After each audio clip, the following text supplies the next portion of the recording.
Hey there, how you doing today? I'm going to do a quick review of three graphic novels that I've read recently, and announcement time, I guess. I'm going to be doing, I don't know when these books come out, but there's two books coming out in the next month or two that are one is by Dan Clowes, Monica, first graphic novel from him in several years.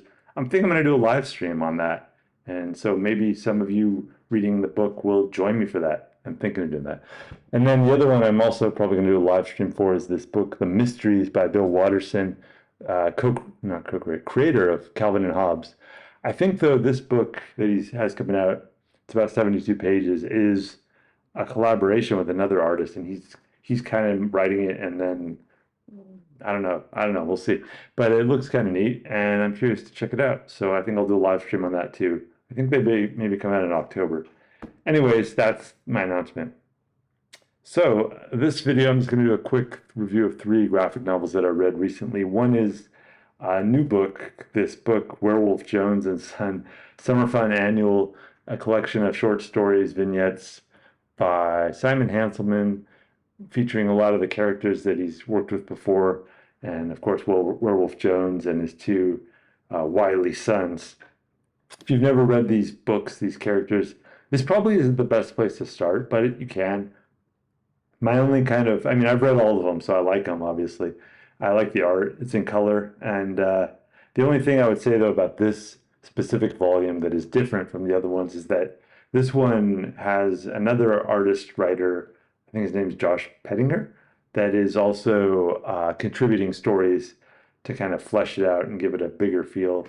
The book's about 100 pages. I still enjoyed it, but I wouldn't say the style is very different, the other artist, and maybe you'll like that. But I thought I kind of prefer Simon Hanselman stuff, but whatever. It was a neat experiment, and I will, as of course, oh, I'm always looking forward to more Simon Hanselman books. They're always a delight, sickeningly disturbing and funny as well. So check it out.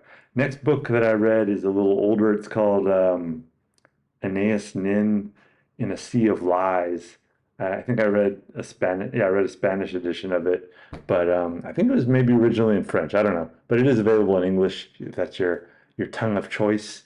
And it was kind of again not a book for everybody. It's a very feminist, based on true person, Anais Nin, the author, diarist, famous for her diary. I've never actually read anything by her. I knew very little about her other than her connection to Henry Miller, but I still enjoyed the book, and I thought it was an interesting biography. Beautiful art, some beautiful moments of really interesting look at character. I think that's the key thing about this book. It didn't always work for me, and I think when you write a book based on a biography, that you're kind of constrained in what you can do. You have to kind of follow this script that has almost been written by somebody else, but it was an interesting book.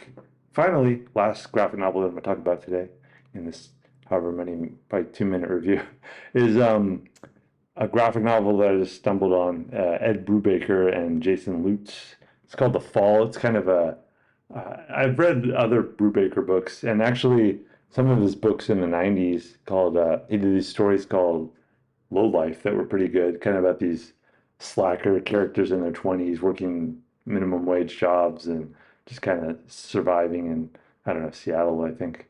And I like those stories. They seem semi-autobiographical and were kind of cool. And Brubaker did the art, but then he kind of transitioned.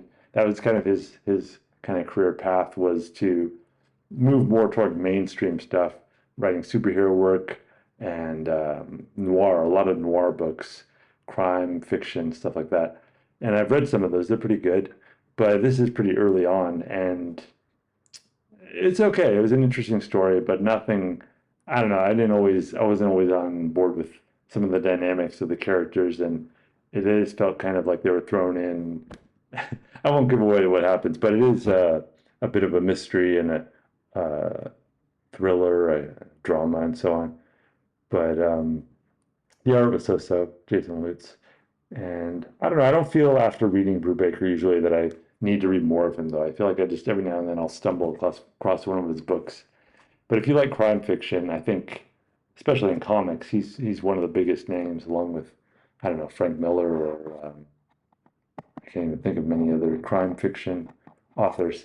I know they're out there. Oh, maybe David Mazzucchelli. Is that his name? Stray Bullets.